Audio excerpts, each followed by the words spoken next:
J'ai décidé de passer à ce salon international du Collège Saint-Joseph parce que ça m'intéresse beaucoup dans mes études et ça va m'orienter dans mon avenir. Aujourd'hui, le système éducatif est très sélectif.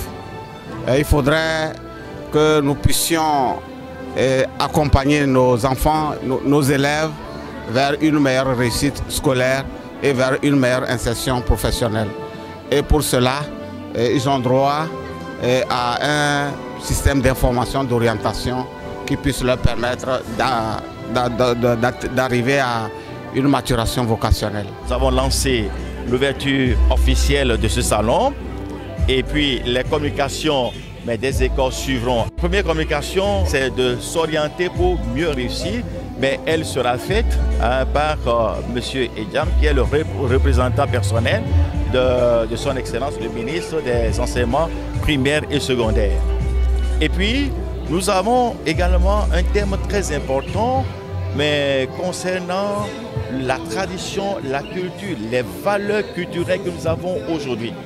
Et puis, avec l'écoute, la communication des écoles, mais qui sont là, qui sont représentés par ces étudiants, donc ils sauront également être au parfum de ce qui les attend. Nous sommes partis des constats quand même amers.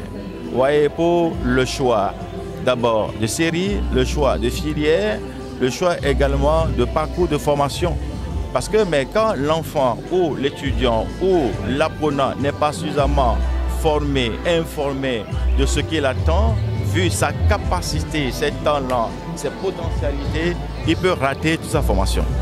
Et le Collège Saint-Joseph de Lomé, qui a formé toute une élite intellectuelle, aujourd'hui, nous voyons que ces gens qui ont été formés par le Collège Saint-Joseph de Lomé, aujourd'hui, ils sont hissés dans des postes importants de notre société aujourd'hui.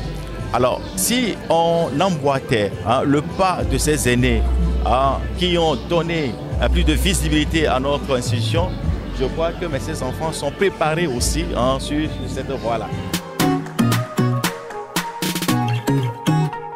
C'est ma première année ici et c'est une nouvelle découverte pour moi qu'on puisse quand même organiser ce genre de salon pour pouvoir amener les enfants à se conscientiser rapidement, pour pouvoir bien choisir leur filière rapidement quand ils seront à l'université.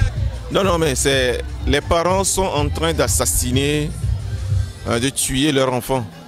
Moi, je ne peux pas décider à la place de mes enfants de ce qu'ils doivent faire ou pas. En fait, je vais les suivre, certes, et voir dans quoi ils pourront exceller. Je ne peux pas dire, j'avais voulu être ingénieur et je ne l'ai pas été. Donc, mon enfant doit faire obligatoirement la série D pour être ingénieur comme je l'avais voulu. Donc, je ne peux pas me réincarner dans mon enfant en lui demandant d'être ingénieur. Si mon enfant était plutôt mieux dans les matières littéraires, tout ça là, je l'oriente par rapport à ce qu'il est. Mais je ne peux pas le forcer à devenir ingénieur. Et si je le forçais à le devenir, il fera une mauvaise carrière parce qu'il n'est pas inspiré, il n'est pas appelé à l'être. Il est devenu par la force des choses. C'est ce genre de personnes qui présentent des échecs professionnels. Le gouvernement est conscient de l'importance de cette thématique liée à l'orientation des élèves. C'est pourquoi ce département est créé au sein du ministère des enseignements primaires et secondaires. Mais les activités sont en train d'être menées afin que cette question soit prise de façon globale. Qu'un apprenant soit au collège, soit dans une structure de formation technique ou à l'université, qu'il puisse bénéficier des conseils, qu'il puisse bénéficier des informations et d'un accompagnement pour pouvoir arriver et pouvoir réussir.